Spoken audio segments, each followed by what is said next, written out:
There is a quality of thinking that builds wealth.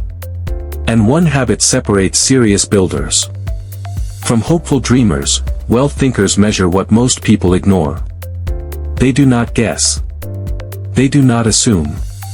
They do not rely on feelings. They track. My name is Taiwo Hassan. This is day 13 of our 45-day thinking journey. Setup: what you don't measure controls you. Most people live financially by approximation. They estimate what they earn. Estimate what they spend. Estimate how productive they were. Estimate how much progress they made. An estimation feels harmless, but what you refuse to measure eventually controls you. Wealth thinkers understand something powerful: clarity is created through measurement. If it matters, they track it. Core idea 1: feelings are loud, numbers are honest. Feelings are persuasive.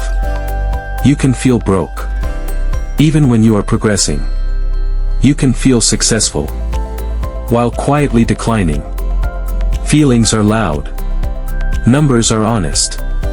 Wealth thinkers don't use emotion to evaluate progress. They use data. Revenue. Savings rate. Debt reduction. Investment growth. Time usage.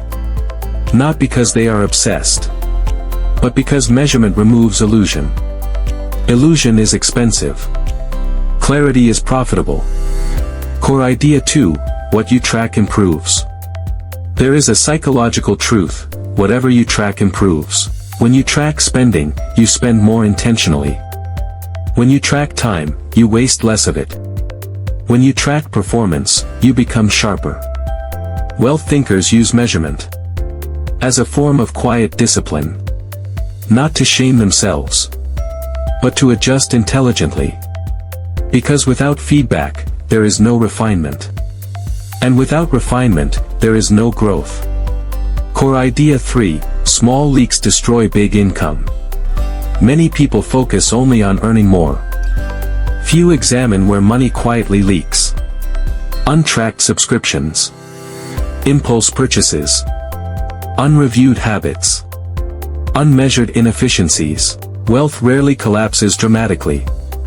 It erodes gradually.